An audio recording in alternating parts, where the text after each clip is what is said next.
ప్రతి ఒక్క శక్తిగా ఎలా మారాడో రాహుల్ గాంధీని చూస్తే అర్థమవుతుందని తెలుస్తుందని ఫిషర్మెన్ కార్పొరేషన్ చైర్మన్ మెట్టు సాయి కుమార్ అన్నారు. దేశంలో జనగణన కులగణనకు తెలంగాణ దిక్సూచి అయిందని అన్నారు. సీఎం రేవంత్ రెడ్డి కనిపించే జ్యోతిరావు పూలే అని కొనియాడారు. ఇప్పటి వరకు అందరి ఇండ్లలో ఇందిరాగాంధీ ఫోటో ఉండేదని, భవిష్యత్తులో ప్రతి బీసీ ఇంట్లో రాహుల్ గాంధీ రేవంత్ రెడ్డి ఫోటో ఉంటుందని అన్నారు.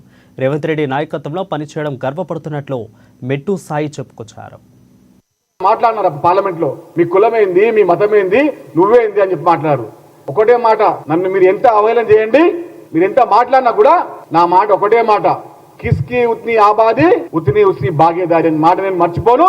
ఆ విషయానికి నేను అండగా దండగా ఉండని చెప్పారు. ఇదే మాట ప్రకారంగా వారి మాటలు తీసుకొని తెలంగాణ రాష్ట్రంలో ముఖ్యమంత్రి రేవంత్ రెడ్డి గారి సారథ్యంలో కులగణన, జనగణన, అదే విధంగా ఎస్సీ జరిగినాయి.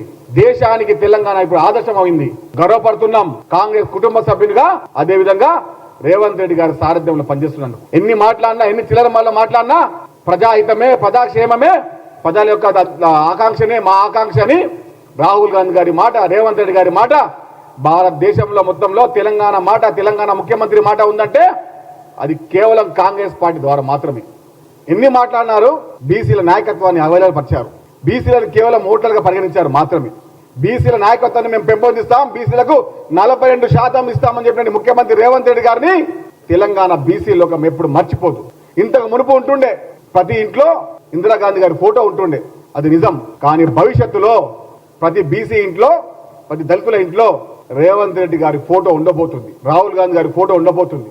దానికి నిదర్శనమే నేటి బీసీ కులగణన. బీసీలని కేవలం ఓటర్లుగా పరిగణించి ఓటేసి దండుకొని కేవలం ఓటర్ మోకున్నటువంటి అప్పుడు చరిత్రలో ఇప్పుడు బీసీల నాయకత్వాన్ని పెంపొందించాలనే ఉద్దేశంతో ముఖ్యమంత్రి రేవంత్ రెడ్డి గారు, పశ్చిమ నాయకుడు రాహుల్ గాంధీ గారి నిర్ణయానికి బీజేపీ యొక్క కొమ్ములు వంచే విధంగా వారిని భయపడేసే విధంగా ఇలాంటి నిర్ణయాలు తీసుకున్నాం.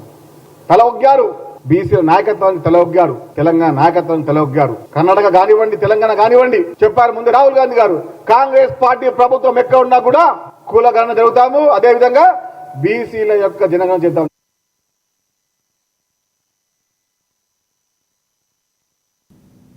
కేంద్ర ప్రభుత్వం కుల జనగణన చేస్తామని చెప్పడాన్ని స్వాగతిస్తున్నట్లు టీపీసీసీ అధికార ప్రతినిధి చొనగాని దయాకర్ పేర్కొన్నారు. తెలంగాణ స్ఫూర్తితో కేంద్ర ప్రభుత్వం దిగిరావడం శుభపరిణామని అన్నారు. కులగణన డిమాండ్ను అంగీకరించడానికి ప్రధాన కారణం రాహుల్ గాంధీ అని వెల్లడించారు. రాహుల్ గాంధీ దేశ ప్రజల కోసం పోరాటం చేయడం స్ఫూర్తిదాయకమని అన్నారు. రాహుల్ గాంధీ భారత జోడో యాత్ర చేసి దేశ ప్రజల ఐక్యతను, స్థితిగతులను తెలుసుకున్నారని అన్నారు.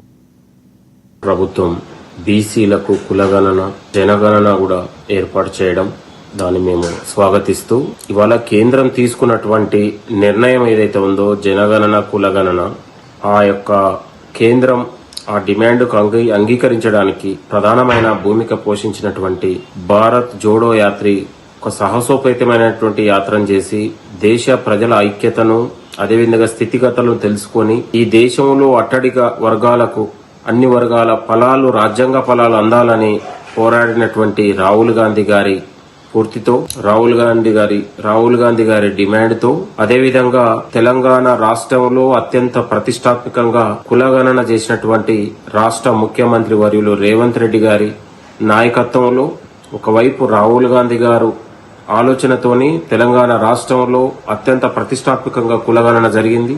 రాష్ట్ర ముఖ్యమంత్రి వర్యులు రేవంత్ రెడ్డి గారు దానికి ఒక ప్రధాన భూమిక పోషించినటువంటి విషయం మనందరికీ తెలుసు. కాబట్టి ఈ రోజు కేంద్ర ప్రభుత్వం కూడా కులగణన, జనగణనను కూడా మేము పూర్తిగా స్వాగతిస్తూ దాదాపు దేశంలో 3000 నుంచి దాదాపు సబ్ కులాలు, రాజ్యాంగంలో ఇంతవరకు పొందుపరచని ఏదైతే ఉపకులాలు ఉన్నాయో దాదాపు 3000 నుంచి 25,000 కులాలు ఉన్నాయి. మరి వాటన్నిటిపైన కూడా స్థితిగతులు అధ్యయనం చేయాల్సిన అవసరం కేంద్ర ప్రభుత్వం పైన ఉంది.